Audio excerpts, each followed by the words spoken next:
All right, so once again, hi everyone, and I'm Brett Prochko. This is the media panel for Career Day. So I'll be asking all four panelists today a series of questions, and after these questions, I'll open up to you guys, the audience, and you guys can ask your own questions. So of course, we should all be respectful to the panelists because they've given their own time to help you understand their career better, so it can help you. So I'll have each panelist introduce themselves, and about 1 to 2 minutes each, and then from there we'll open up the questions. So firstly, we have Mr. Ballinson. Mr. Ballinson. Good. Yeah. So I'm Jerry Ballinson. I'm Hannah's dad. I work at Consumer Reports magazine, which is kind of a classic magazine and website that is probably not read by any of you, but it is for fairly large circulation. So I'm basically an editor and writer and journalist, and I've also written for the New York Times and worked for the Graphic Adventure and Christine and some other publications. So I'm probably kind of holding down the fort as somebody who does reporting and writing and kind of journalistic editing. Thank you. All right, Mr. Bishop. Hey guys, I'm Brian. I work for ESPN right over in Bristol. I worked there since 2002. I'm a producer and editor now. I was an associate producer for a while, but I jumped over to the editing side, so now I do 2 jobs in one. I produce and I edit everything. So as a producer editor, your job is to come up with content and then you edit it yourself. So you pretty much do 2 jobs in one. Work on SportsCenter, work on NFL Live, work on other NFL shows. Produced a lot of shows, been to a few Super Bowls, so it's a pretty cool job. ESPN's biggest media place in the world, so it's a great place to work. So. Thank you. All right.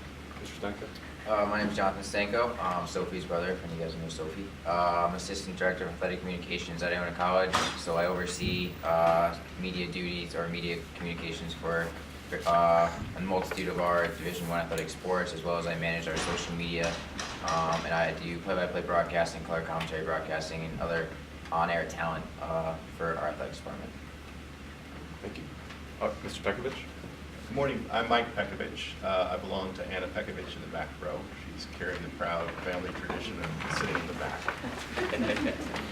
I'm the art director at a woodworking magazine, Fine Woodworking, in Newtown. And what that means is that I decide basically how the pages of the magazine looks. Any magazine that you open up, you see combinations of headlines, text, pictures. In our case, lots of drawings.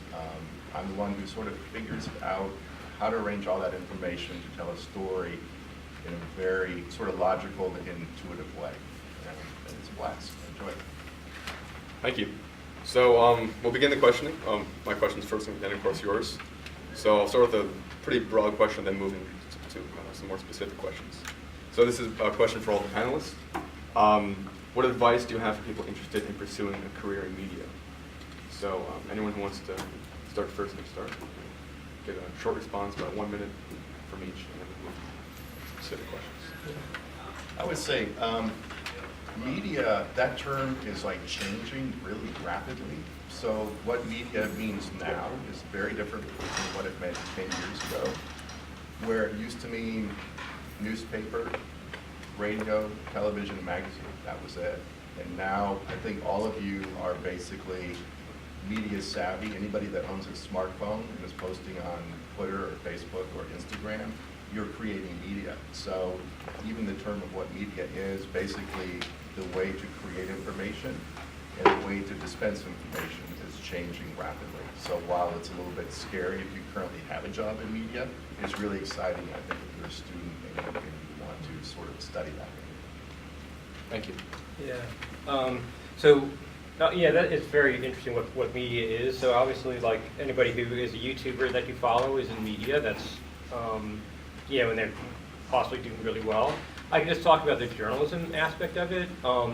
If you follow, not YouTube so much, but the kind of media of kind of news that a lot of people get, whether it's through, Twitter or following bloggers of various kinds, still basically ultimately derives from somebody who is still somehow getting paid to be a journalist.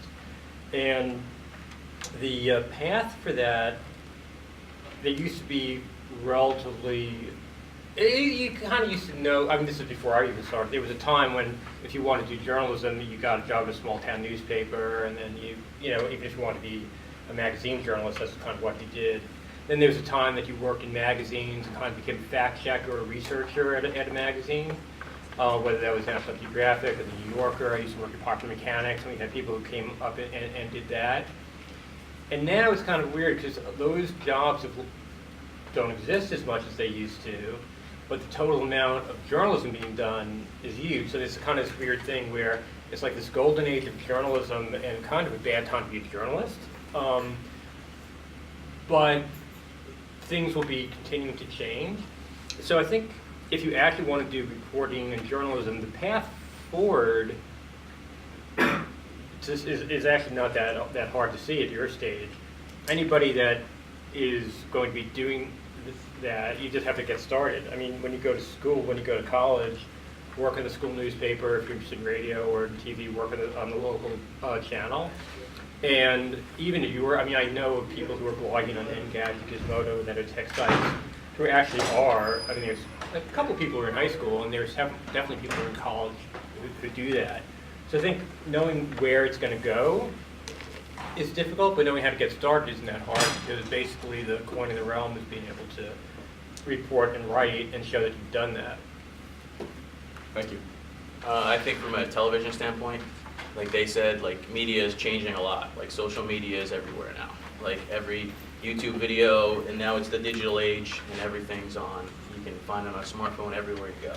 From a television standpoint, if you wanted to get in the TV business, I would definitely say take TV courses if you guys offer them here, and then definitely take them in college, because that's where I started. I took a lot of TV courses in college. Did TV in high school.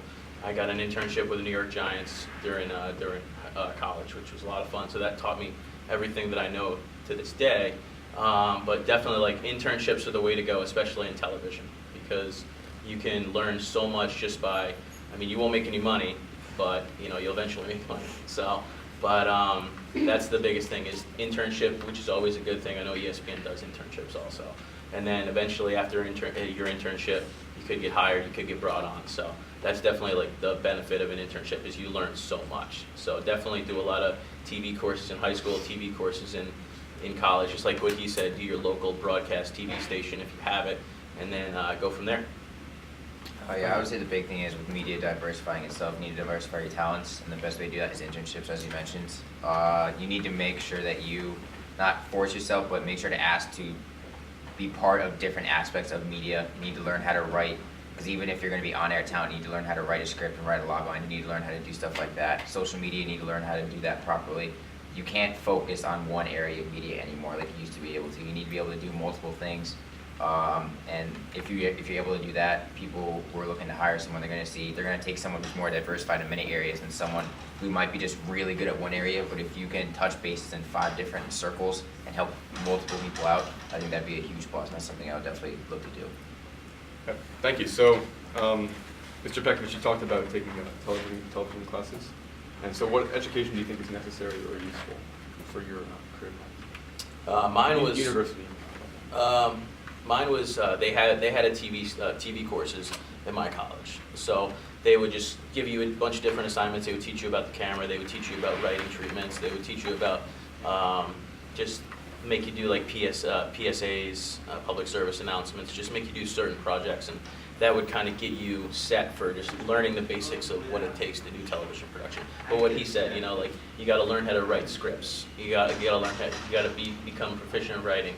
That's another big thing, especially if you want to be on-air talent. Like, you do have to do a lot of writing, because I know I work with a lot of anchors, and they're very proficient in writing. They write a lot of their own stuff. So it's just a lot of television courses, 101, just kind of get used to the basics of we're running a camera, just becoming a producer. You learn all the different aspects of television that way. And Mr. Stanko, do you have any? Yeah, I mean, besides the media courses like television, for instance, stuff like that, I'll look at oral communication courses in terms of public speaking. especially if you want to be on-air talent. That's a fear you're gonna need to get over if you have it now, because your voice can be heard by hundreds, if not thousands, maybe millions of people who get far. That's something that you need to work on. But again, I think you want to take journalism, public relations, if you want to start covering sports in terms of writing press releases and stuff like that. And just make sure you're diversified. You don't want to stick to just video editing courses. You got to be able to take everything. And Mr. Pekovich, this is a different question. What are some of the most important skills that you use at work every day? I think the skills I use at work are getting broader and broader, like everyone said. One of my, in terms of at this point in your scholastic careers and thinking towards college, and especially as stressed out as your parents are going to be about tuition and student loans, the idea that I need skills to get a job in 4 years and make some money, I think that's half of the equation, because one of the most important skills that I utilize at a magazine is my woodworking skills, which are not directly related. It's really something that I'm passionate about. And it's because I was passionate about something, I really dove into that. And I would say that's like half of your education you should be focusing on, is the things you're passionate about. It could be making YouTube videos, it could be fashion, it could be sports, it could be skateboarding, it could be art. Invest yourself in those personal interests and let those passions sort of drive your career choices, but then have the discipline to take the classes to get the skills to sort of get you into the job. But I would say at this point it's twofold, not just taking the right classes, but also having a personal interest in your life and shaping it to do what you want to be doing. Thank you. Mr. Ballantyne, what about some of the most important skills you use? I'm so glad Mike said that. All right, so what I really do is journalism. I mean, people going out, finding information, writing it down. So there are not technical skills in the sense, I mean, so, video production and editing is a highly technical thing. So there are people who go to journalism school, and journalism school can be great. I didn't do that. Okay, well, first of all, an anecdote. So I had a job in New York that I didn't really like, and decided to go be a ski bum. So I went off to Colorado, to a small town. We skied for a year. Because I did that, I was able to eventually get, when I came back, started writing for Skiing Magazine, NASA Outdoors, and Adventure. I ended up working for National Geographic Adventure. That was a cool magazine. Met a lot of people who have, traveled the world and written books and done, war zone reporting, who started out as travel writers. And so the key education decision for me was being a ski bum. So I think in the same way, if I have somebody coming in who wants to get hired, I used to work at Popular Mechanics. If they had a J school degree, that could have been interesting. I had somebody who had studied physics and actually had a doctorate in physics. Well, that person stood out. We were science and technology. I mean, that was a career change for that person. But if you were working at Rolling Stone and somebody comes in who's, really good journalist, and somebody else who comes in who's had, been playing in bands since they were a kid or was traveled around to rock concerts taking incredible photos on their own, that has a lot of merit to it. So I just want to say, following your life path, especially with something like journalism. But the other thing I'd say is that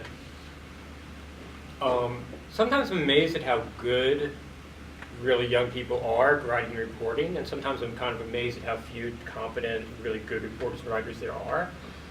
So the key thing, get the experience by working in the school newspaper or magazine or website, or whatever, and just really work at it hard.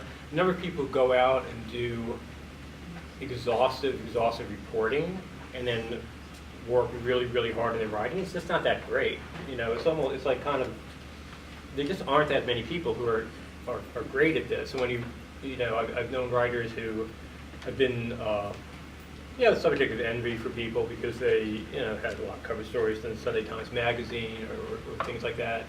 If you look at what they do, there's not that much competition. Not that many people put it out there quite as much as people who work the hardest. we don't really have a photographer here exactly, a still photographer, but I know National Geographic photographers too. Everybody wants to have it. I mean, that's like the dream job of the ages.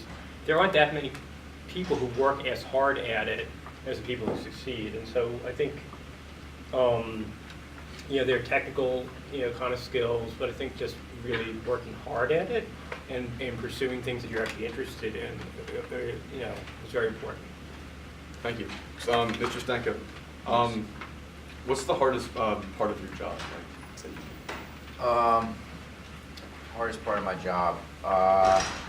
For people who first get into it, it's the hours. Because in my job, I don't work straight 9 to 5, 5 days a week.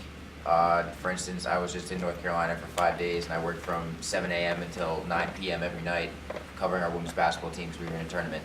And that's something that you need to get used to if you want to get working into college athletics. And that's one of my biggest advice is, they mentioned it before, is you have to have a passion what you want to do. So that was definitely probably the hardest part of the job going forward. And now it's managing that time. I'm getting better at the things I need to do, so it's taking less time, but what do I do to benefit my workplace with the extra time that I'm gaining from improving my skills? So probably time management, because I'm still relatively new, full-time employee. That's probably the toughest thing for me right now. Thank you. Would anyone else like to add on to that? No, I piggyback on what he said, because at ESPN you get some crazy hours, like because all the like what he said with time management. A lot of the highlights, they're all night games. So you'll work, when I started out in 2002, I started out 6 p.m. to 3 in the morning, which is, your sleep patterns are all off. It's all crazy. Even to this day, like I do these Monday night football recaps, and they're kind of like, I'll go in at 5 o'clock at night. I won't get out till 3 o'clock in the morning, because you have to. It's basically a recap of the Monday night football game with calls and different sound bites and different video, and it takes a while because it's about a minute and a half piece, and it takes a while. So I'll be walking out of there at 3 o'clock in the morning when nobody's there. It's a ghost town. So, but he's definitely right about time management. That's one of the most difficult things too. Thank you. Mr. Pekovich, what surprised you initially about your career? I'm sorry, say that. What surprised you initially about? What surprised me? Yeah.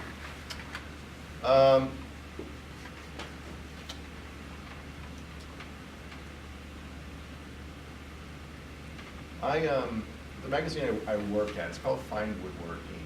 It's written by professional woodworkers out in the field. Like people, I've been woodworking since before college, so the people that wrote for the magazine I work with are my idols. They're like people I've aspired to be like, to work like, and I've always held them up on a pedestal. And I found that when I started working with the magazine and traveling and reading them and interviewing them and photographing them, how in spite of their reputation, how incredibly generous everybody is with the information, with the how-to. There's no such thing as holding back secrets and not wanting people to sort of know what you know. Everybody, to a person, was a real person and really great, and some of my best friends now are people that I used to idolize. So I think what I learned from that is to, just don't sell yourself short, don't put people up on a pedestal and think that, I guess if you treat people like people, then they'll treat you like a person too, and that's kind of cool. It breaks down a lot of barriers that way. Thank you. Mr. Valentin, you talked about the various jobs you've had. So, at the various jobs you've had, has the work environment been fairly consistent, or does it vary drastically from you're working and for? Yeah, that's a really good question. I've generally worked at, well, Consumer Reports is actually kind of huge, but I've generally worked at places with pretty small staffs and fairly congenial. I have to say that editors-in-chief in the magazine industry are notoriously crazy and can be very tough people to work for. So I've had a little bit of that and a little bit of really nice people. I think one of the things that I've really noticed is that compared to the overall cross section of people in the world, I've really worked with very smart and talented people. So most of the places that I've worked, I've walked in and every single person was really smart and interesting. And, you know, so that's been neat. I think that this hesitating because the world of media is changing so much, but I think that's probably true in newer, you know, one of the cool things about what's going on in journalism now is that, you know, I don't know economically how they'll succeed, but there are so many really cool online operations that are just doing fantastic things. And I suspect it's kind of the same thing. You go in and people are working really hard and people are working like long hours and stuff, but I've just found them to be extremely interesting and smart. Thank you. Mr. Bishop, has the industry's growth affected your job drastically over the years? It's definitely like, it's a different world now than it used to be. When I started in 2002, it was a tape-to-tape editing system. Like it was, and now it's a nonlinear digital age, and everything's based off a server. We have like a bunch of games. They're all basically on one condensed server that you can access. You can access it from anywhere you want, and which is nice. And it's definitely grown a lot. Like the industry itself has grown, and everything's digital now. And we talked about earlier, like social media is driving everything now. So a lot of stuff has changed. ESPN has gotten gigantic. When I started, there were maybe like 4 or 5 buildings, and now there's like 15, 20. So we just built a brand new like digital center, and it looks like, we call it like the spaceship because it just looks, it's crazy, like just the different lighting and studios we have now. So ESPN has evolved a lot, and it's gotten huge. So it's only getting bigger. Thank you. Would anyone else like to add on to that? Or? Well, just one thing, I just feel like sense of responsibility. That's awesome at ESPN. And actually, I used to work at Hearst, which was largely funded by a partnership with ESPN. The conventional magazine, well, newspapers just absolutely fell off a cliff. Magazines are really struggling, except for fashion magazines, which are doing well.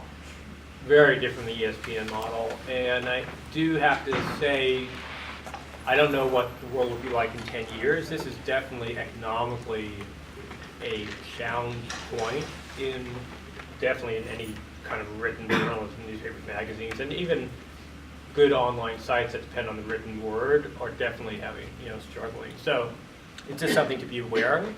When I do a lot of tech reporting, and it's amazing if you walk into Google or tech startup, the feeling of pure optimism and taking over the world is just really, wow, it's a bright future, things are great here, And it's just really striking to anybody coming out of like Midtown Manhattan, magazine business, because when you go to Silicon Valley, you come back and you realize it's sort of a cloud over every publishing, Condé Nast and Hearst and all these in New York. So we, definitely are seeing the opposite of growth in my industry. Not to not go into it, because I think, people will succeed, and I don't know what the future will hold, but it's definitely something to be aware of. And another thing too is like what we talked about with the industry. Like, industry's only getting bigger. Back when I started, it was ESPN, NBC, CBS, Fox. They were just the big networks, and now it's like MLB Network, NFL Network, Fox Sports 1. Everything's getting bigger. Like the competition for sports rights, like ESPN, we have to pay billions and billions of dollars just to like NFL, Monday Night Football. We have to pay the NFL millions of dollars to show. Just MLB, it's only getting bigger, and it makes it, NBC is another, NBC Sports Network in Stanford also. So the industry is only getting bigger. There's more networks now than there ever was. So the growth is through the roof now. Thank you. This is a question for Mr. Stanko and Mr. Pekovich, and it's just, what's your average workday like, and what do you do normally? All right, I'll go first. You work harder than I do. Let's see. My average workday life. I get in this is on like a regular office day. I would get in around 8 o'clock. Make sure I have a bunch of to-do lists of things I need to get done. Press releases, award nominations, social media graphics I need to make, interviews we have for that day. And I usually stay till at least 5. Most of the time it's later, like 6 o'clock. Just making sure I get everything done. And then on a game day, for home games, I'm the show producer, so everything that would happen, stay at home together, our video production, our radio broadcasts, making sure all of our talent has everything that they need, and all the visiting media have everything that they need as well. So that's home games. On away games, I travel, and I do everything that I would do at a home game, except for all the home venue duties. But I prepare for the broadcast because when I'm on the road, I am the talent, which takes a lot more time than people would think, because pregame takes up more time than even the actual game or postgame. That's another just piece of advice for anyone who wants to get into sports, is make sure you allot more time to prepare for something than you think you would need to. They're long hours. I work long days, but I love what I do, so it makes it worth it. Thank you.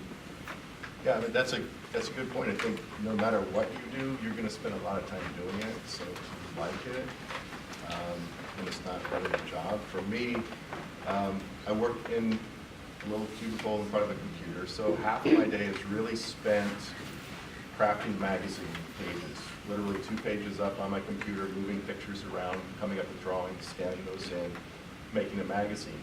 The other half of the day, because I'm the art director, what that means is I meet with all the editors on the staff, and we collaborate on all the articles, figure out what they're going to be, because an editor will hook up with an author, a woodworker out in the field, and they'll figure out what the article's about. The editor will take the pictures, and then I come back. I basically instruct the editor to take the pictures that I think are important, and then after the fact, arrange the pictures and edit the photos to what's actually going to fit in the article. So that's sort of the upfront half.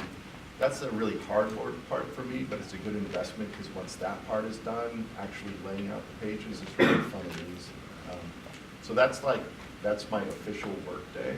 But typically, I spend 1 to 2 hours a day before work in my wood shop making stuff. And normally I'll sneak out after work for an hour or 2 to make stuff. On the weekends, I'm in my shop making stuff. And all that stuff, that also informs what I do as well, because a lot of those things actually end up in the magazine as articles. But also because of my personal interest and curiosity, as I'm always investing myself in learning about the craft, I can use that understanding and that curiosity to help me make articles that will maybe better answer questions for people who are struggling in the craft. Because if I'm having a problem with something in my shop, and I see an article where it's not explained, I'll say, I had a problem with this. Can you talk to the author and maybe get some more information on this? And we'll add some extra drawings or photos to address that. So I'm either working all the time, or I'm not really working all that much, depending how much I consider my personal woodworking time a part of my real job or not. So as John said, if it's something you enjoy, none of it's really work. It's all good stuff. Thank you. So this is a question for all the panelists. And what's the greatest misconception about the profession that people may have? Anyone can open up to that. It's a tough one. I think something Jerry said struck me, where when I first came to a magazine, like a magazine is like this real thing. You see it on the newsstand, hundreds of thousands of people buy this thing. You think like it's this big corporate effort. It's not. It's really a product of 4 or 5 kind of scruffy individuals just doing something they're really passionate about. So you can even shrink that down to even a single individual. I mean, pretty much everyone in this room has a computer, has an iPhone, has a way to take pictures, has a way to distribute information somehow on the internet. You're all publishers right now. So I'd say find something you're interested in, whether it's YouTube videos, or whatever. You all right now have the capability to be like media publishing houses on a single person scale. And I think the more, basically, the more you want to take control of your future and your career, it's in your hands to do it right now. And everything else in terms of classes, it's going to give you more skills, it's going to give you more access to real world stuff, but I think it's really in your hands to sort of take control of the situation right now. I think the biggest thing with TV is I don't think a lot of people understand how much time and work goes into it, especially with television production. Like I had an assignment last week. I had to do a Warriors season so far piece. A piece is basically like, it was 4 minutes. I had to do something on just their season so far, how they haven't lost a game yet. So I had to pull calls of their games, of their players, like Steph Curry, sound from Steph Curry, other Klay Thompson, all those other guys. And I don't think they realize, like, there's so much stuff because they've already had like 15, 16 games where they haven't lost. So it's a lot of work. It's a lot of pulling video. You always want like the best video you can find. So it's 10 to, because I was on the 6 o'clock Sports Center that day. So we had our pre-production meeting at 11:30 in the morning. And they said we want to do an assignment on this feature. So it was 4 minutes long, which in TV is an eternity because usually on Sports Center, they don't ever run something that's 4 minutes long. So they asked me to do it, and it was just a lot of searching through footage. When TV, you have, if you watch a game, like you watched the Monday Night Football game the other night, there's like the score bugs on the bottom. And they don't like that for a 4-minute feature like that. They want clean video, so we have things called melts. Melts are basically like the TV broadcast all clean after the game's over. So it's a lot of searching through melts to just find the right video matched up with the right call. So it's a lot of work, and some people just don't realize, like they see stuff on TV, they don't realize how much stuff goes into behind the scenes. So because they see that there's an anchor that's doing something, that's talking, that's, they just think, oh, he does all the work, but he doesn't. It's a lot of people behind the scenes. They're like, as we call, like the hardest working people in TV that never get any credit for it. So, Thank you. Anyone else want to go into that? I think I'll tackle something a little bit more specific in terms of people's misconception about social media, because that's a duty that I've taken on at my position at Iona. And I think people think that if you just post something up at any random time, you can get hits if it's good content, stuff like that. But there's so much more that goes into it now. There's social media analytics sites that you can study for days in terms of what times are best to post, what days, what type of media, how many impressions you're making, how many retweets. So many different types of data you can look at to get the most out of your social media content. And it should be a position by itself that every company, school should have by itself as a social media person just to manage that. And with social media is keeping up with the trends. People think it's easy. It's not. I have student workers who I literally ask on a weekly basis, what's new in the world today that I don't know about? Like the keeping it real, like 100 emoji. I had no idea that was a thing. No idea. And then someone said it to me at work. One of the students said to me, you're keeping it 100. I was like, what does that even mean? And I learned something new. So that's just a misconception that I think that you can just do well on social media by posting a lot all the time and people will eventually notice. And it's just not the case. There's so many different avenues you can do to make sure social media makes the biggest impact. And it takes a lot of work to prepare something like that. Thank you.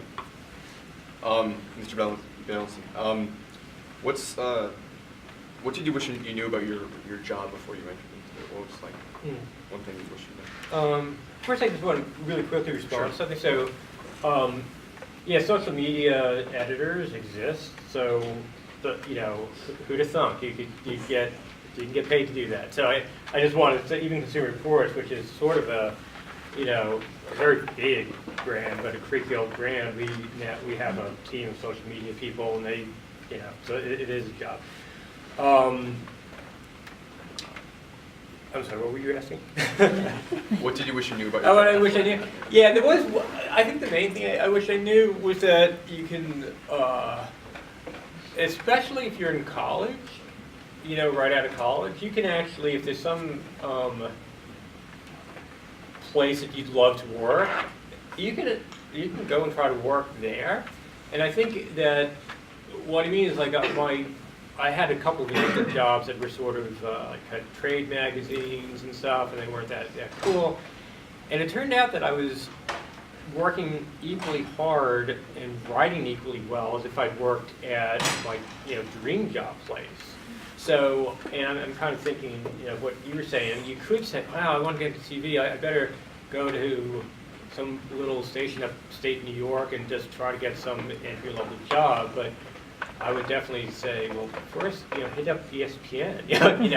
Like so I think that going as much as possible straight at what you want to do is really kind of a good idea. I was really impressed when I got out of college. One of my friends wanted to be a journalist, and the advice at that time was, go out to Pennsylvania somewhere, get a small town newspaper job. He's like, I want to be a foreign correspondent. He bought his own ticket to West Africa, and he happened to land in the middle of the Civil War. He became, in a few months, at the age of 22, the senior foreign correspondent in Liberia, and he was like posting to the AP and stuff. So he just skipped the whole, oh, I have to go through all the boring steps thing. And so I think that's what I would suggest to people is like, I don't, know if anyone reads, your age reads magazines, but if there's some place that you think does awesome work, go straight at it. Get in touch with those people. See if there's an internship. See if there is an assistant job that you can get. Yeah, I'll piggyback on you for a little bit because when I was in college, I interned for the New York Giants, and I got it through a friend. And I didn't know anybody up at ESPN, and then one of the guys that I worked with at the New York Giants had a media guide of everything. Like he had the address, the phone number, everything. So I knew I wanted to work here since I was a kid, so because I grew up in Jersey, so I didn't know that I would have to move to Bristol, and then you're just off and running. But I sent a resume in, had an interview, and then moved up here. So it was like, but the one thing you didn't know, I didn't know I was gonna have to work 6 o'clock at night to 3 o'clock in the morning. So that adjustment period was a little rough. So, but yeah. Thank you. Also, in about 5 to 7 minutes, we're going to start taking questions from the audience, so you can start thinking of questions that you may want to ask them. So you're talking about how when you were a kid, you always wanted this job. So this is a question, once again, for all the panelists. What inspired you to go into the profession? For me, I love sports. Played it since I was a kid, loved it since I was a kid, so I knew I always wanted to work in TV. I loved Chris Berman since I was a kid, and I worked with him for years doing his fastest 3 minutes on Monday Night Football. I've been to Super Bowls with him where I'll go to media day, meet a lot of players, meet a lot of coaches. Met Belichick, met Brady with him, met Aaron Rodgers, Mike McCarthy. So he was like the one guy that I always admired growing up, and he was like my hero, So I always wanted to work at ESPN, and it was always like my dream job. And, you still have to kind of pinch yourself sometimes when you walk into work, just saying this is where I work, So that was pretty much it was my goal to work for.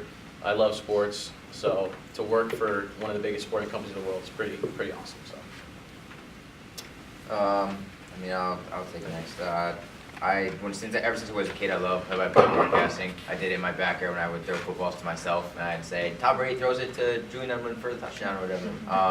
And so I actually got to start doing that here at Palm Brook High School. Charlie Vlahos allowed me the opportunity to do play-by-play for women's basketball games and men's basketball games for public television. And then I grew in love with it. And then I worked within Iona College when I went to school, and they granted me the opportunity to do it there. For their Division I women's basketball program, and I don't think many people can say that as a sophomore in college you're the official voice for a Division I program. Even if it's women's basketball, it's still something remarkable, and I fell in love with it. And then my mentors at Iona College really, really inspired me. They inspired me to not just focus on play-by-play. They taught me that you need to learn so many other things. And I just fell in love with it, traveling with the teams and stuff like that. I was just down in UNC. Carmichael Arena, just walking around the Tar Heels campus, you get to see different places and stuff like that. I think once you find that calling and you find that person who you could look up to and can guide you along the way and make sure that you're hitting all the right steps, you really can't go wrong. Thank you.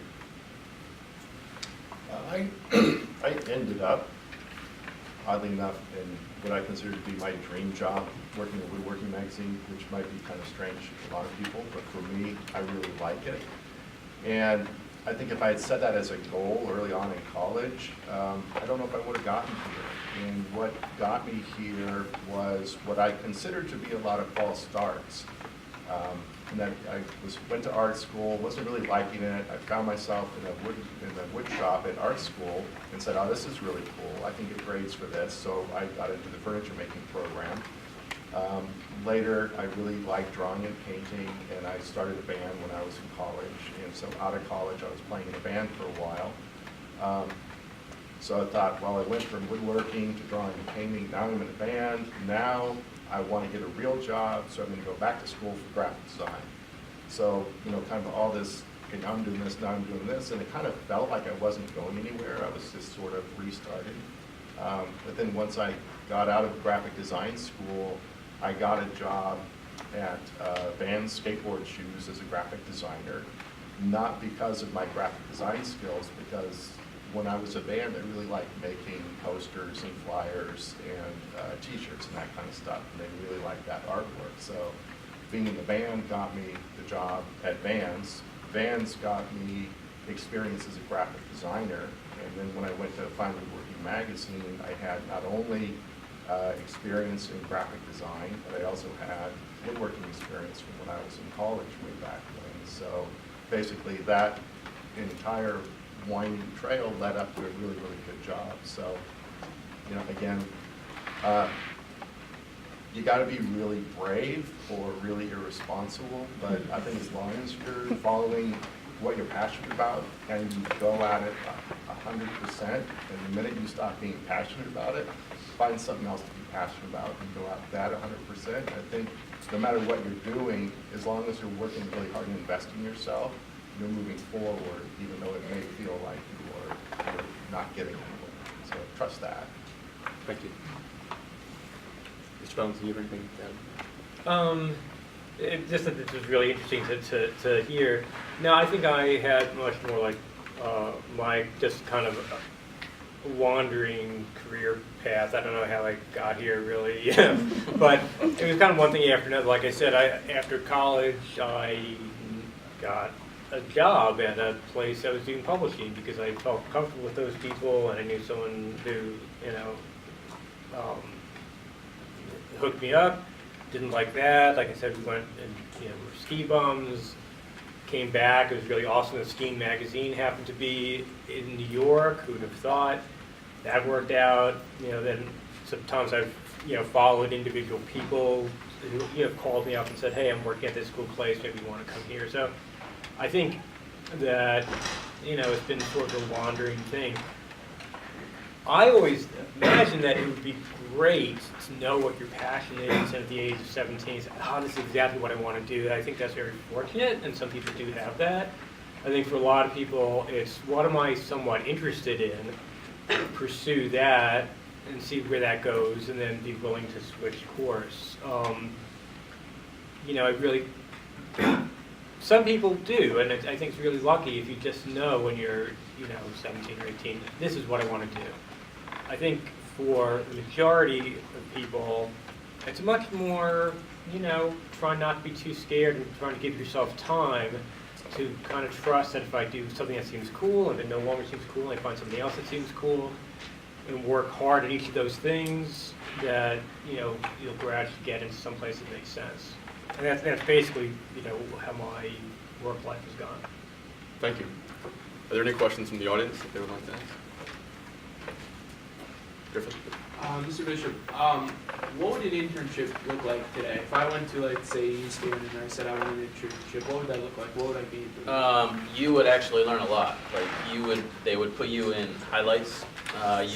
Highlights are you screen a game. What we do log is you write down every single play that happens, and then what you'll do is you will produce the highlight yourself. So what you do is, as soon as like you have 4 plays from the, say, the Patriots-Bills game, you put it all in an edit room, and then they'll teach you how to execute it, do like what you call a shot sheet, which is the description of like the plays that happen. You sit down with an editor, and you will produce the highlight that actually airs on SportsCenter. So they'll teach you that. They'll teach you what it's like to be a teleprompter. They'll work you in different shows. Like you'll work on Baseball Tonight. You'll work on NFL Live. You'll work on the different shows and just see what it's like for like day-to-day operations at ESPN. You'll learn the different skill sets of doing that as an intern. So that's a great way to do it, because it not only teaches you everything, but you have, as an intern, you have a better chance of becoming a full-time ESPN employee if you get an internship there. So it's basically like they'll teach you the ins and outs of the business. They'll teach you the day-to-day operations, and you'll learn a lot that way. That's the best way to go as an intern. Thank you. Any other questions from the audience?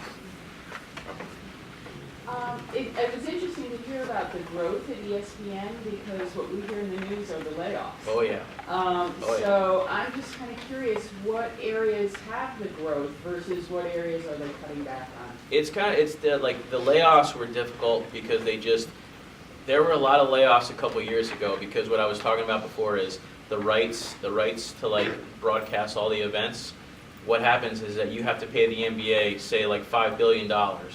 So ESPN tried to come up with like money to like save to pay the NBA all those rights fees. So they had to like lay off people, which wasn't easy. And this past one, it was Disney kind of said, "Here's your budget.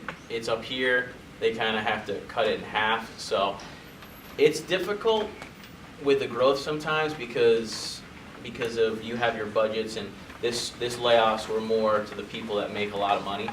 But TV will always grow no matter what. There'll always be people, there'll always be positions that'll be open. Like they'll still have their big budget up here, but you still have opportunity to grow within the company. So there's still always money set away for like other different parts. So. Thank you. Any other questions from the audience? Yeah. My question is, what kind of education is required to be a producer like you are? A producer? It's a lot of just take a lot of TV courses, like what they were talking about, journalism. Journalism's always a good one to do. Just learn the ins and outs of producing. A lot of college courses help. Just the basics of what it is to be. It takes a while. Like I've produced shows before. Like I produced NFL Live and SportsCenter before. And as you go, you learn how to produce. Like if you start off as like an entry level at ESPN, and you work your way up, there'll be people that will teach you how to produce a show. Because producing is pretty difficult because you have an hour show and you have to there's like 5 breaks. So like there's an A block, a B block, a C block, a D block, and an E block. And what you have to do is you have to time it. You have to time the show out yourself. So you have to make sure like the content that you put in like balances everything out in the A's, the B's, and the C's and the D's. But they teach you that at ESPN. Sometimes if you take like I know friends of mine that have gone to like other TV stations, and you gain valuable experience doing that because they'll teach you how to produce a show. So it's just a lot of different experiences you'll get, and when you get to ESPN, they'll teach you their way of producing. So there's a lot of people along the way that will show you how to do it. So when I had to produce like some shows, I would sit there and I would observe like an actual producer on how to do it. He'll give me different tips on what to do here, what to do here, what to do here. So, but mainly it's college courses, high school courses, just getting the basics of TV production, and then as you grow and as you get more experience, there'll be opportunities that can come that you can do it. Can I just build off that for a second? I think with media in general, whether it be journalism, TV, or anything, you're going to learn by trial by fire. No matter what you do, you have to be able to adjust and be willing to embarrass yourself and knowing that you're going to make mistakes. Because that's the only way I think you're going to be able to learn. That's something you just need to be comfortable with in working with media, is that you're going to be thrown into a position where you're not going to know what to do, and you're going to have to adjust, and you're going to have to make the best of a worst case situation. It's a skill that you develop and that you work on over time, and I don't think you can ever perfect it because something new is going to arise. But that's just something that if you want to get into media, know the ability to adapt and to make the best of a worst case situation is something that you definitely need to work on. He is 150% right, because there are times where you just get thrown right in the fire no matter what. Like one of the first shows I produced was NFL Insiders, and the main producer on the show had to go home because he had a family emergency. So they gave me the call and said, "We need you to produce a show." And I was really nervous. Like your first time doing it, like you're really nervous, you don't know what to do, you just kind of freak out a little bit, but then you take a deep breath and say, all right, I can do this. So he's completely right. Like you'll trial by fire. That's 100% definitely the way. You get your feet wet, and if you crash and burn, then so be it, but at least you have the experience to know that you did it. So, Thank you. You mentioned high school courses that were important. This is, I guess, to all of you. Like, what kinds of high school courses do you think you took that, like, led you to this path? Well, I went here, so I can answer that question. I took video production 1 and 2 with Charlie Vlahos. He taught me the basics of editing and stuff like that. He allowed me to do broadcasting. I wish that I took graphics here. I think that's a skill that I wish I knew.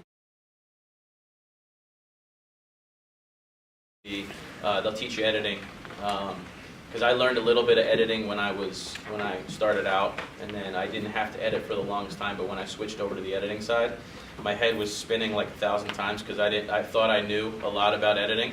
I didn't know anything. They taught, like the first week, I was like, oh man, what did I get myself into? You know, but the more courses you take, the basic courses you take, the better off for you. Like he said, TV production 1 and 2, definitely take that because that'll give you the basics of television production. And journalism's another good course to take. Definitely take that because that'll give you some background on reporting, which is always good. And then if they teach you graphics, definitely take graphics. So like he's right on point with that. All right. Any other questions from the audience? This is to Mr. Bishop. How long after you get assigned a project do you have to like finish it? Like, do you have to do? Yeah, that's actually a good question because TV has some serious deadlines. Like what I was talking about before about that Steph Curry project I did with the Warriors, that hit at about 6 o'clock, and we got out of our meeting at right around 11:45. So that was, you have like specific deadlines in TV. And if you miss your spot, as they call it, it's not good. Because in TV, what they do is, like I was talking about the whole rundown thing before, like when you produce a show, the A block and the B block, that's called as scripted if everything is in, everything's ready to go. So if the project doesn't get in, because that was the top of the A block, then everything gets messed up. Like your producer is kind of scrambling, like they freak out in the control room if not everything's in there. So we have a lot of tight deadlines in TV, live TV, because if it doesn't hit its spot, it's very frowned upon. So you just have to make sure you're proficient in everything, get it done with the right amount of time. Like when I did that Warriors project, I published it around 5:40, 5:45, so it's still kind of a little close for comfort, but when you have a 4-minute project like that, it's a lot, and it doesn't really happen in TV too much. So you just make sure, like, the deadlines in TV are pretty serious. You definitely have to make sure you know what time, even if you're, like, I was telling him about, like, the highlights. If you're doing a highlight and you know, say it hits at the top of the 11 o'clock Sports Center, you know that you have to get in and out of room, do it in the right amount of time, give yourself enough time for it to be published, to publish to our big server so that it can play out on TV. So you have to be aware. Time management is big in TV because you always have to know when that project hits. So, because if it doesn't make air, it's not a good thing. So you're like, when you do shows, you have a producer and a coordinating producer. A producer lays out the entire show. A coordinating producer, they approve everything. So they're like the higher up. So if it doesn't make its spot, the coordinating producer is not happy with it, and it's not a good thing. So. Thank you. So we have time for one more question. Is it like stressful to get that kind of stuff done in that time? Yeah, it is. It is. Because of it? Yeah. Sometimes, like, I'll have different projects that I'll work on, like that Monday Night Football project that I'll work on. It's nice because it doesn't air until Tuesday morning. So it's a nice feeling because you don't have to rush everything. You can take your time doing it. But if you're working on I'll work on the Scott Van Pelt show or like the 6 o'clock Sports Center show, and you have a lot of, like, you do have your deadlines, and it gets very stressful because I knew that I was in good shape with my Warriors project because around 5:30 I was pretty much almost done. I just had to color correct everything, make sure like the audio levels are like up to par. But you just still have that like feeling in the back of your mind, like, all right, I got to get this done or else it's not good. So there definitely is a lot of stress in TV. That's the one misconception that we were talking about, like that. It definitely can raise your stress levels a lot in TV because you got to make sure you get it done. You got to make sure you're proficient and there are no mistakes. So. Thank you. So I'm gonna have like a closing statement from each of you. Just general things that you would say. as a closing statement. So, Mr. Pekovich, we'll start with you. I think this is going to be a good panel. Hopefully you've got some information on what you need and moving forward. Again, figure out what you're passionate about, try your best, work in that direction, and it's going to inform your future path down the line. Good luck. Thank you. I want to thank you guys first of all for coming today, showing the initiative, and taking part and asking questions and stuff like that, and paying attention. I think the biggest thing is create opportunities for yourself and go seek out opportunities. Don't expect anything to come to you. You have to go make your way, pave your own path, and make sure you have all the talents necessary to succeed. And you might not know what all those talents need to be yet, but the only way to learn what you need to know is by going out and experiencing things and trying new things. And I'll just mention I'll hang back for like 10 minutes or so after the panel to talk if anyone wants to talk specifically before I take off. So thank you guys. Same thing, I'll stick around too for a little bit. They're right. If you're very passionate about, say, TV, be very proactive. Do TV courses. Internship is huge in TV. If you really are serious about TV, ESPN's a great place to work for an intern. And be passionate, just like what they said, if you're passionate about sports, do it. If you want to work in TV, do it. Just take the right necessary steps to make sure that you have a career. TV production classes are very good. They teach you the right ways, and that'll prepare you for your future. Thank you. I don't have too much to add other than, just start doing it. And while you're in, high school, you've got school newspapers here. If you go to college, there are newspapers and TV, things and websites. And in addition to internships, just showing up with, even getting internships is competitive. Showing up with, this is the work I've done. It doesn't really matter where it is. It can be completely, your own thing, or something that you've done through school. But just get started doing what you want to do. Thank you. So once again, I'd like to thank, of course, the panelists in the audience for listening to this panel. It was great fun. I'm not sure where you guys are supposed to go now. I don't know. But once again, thank you to the panelists.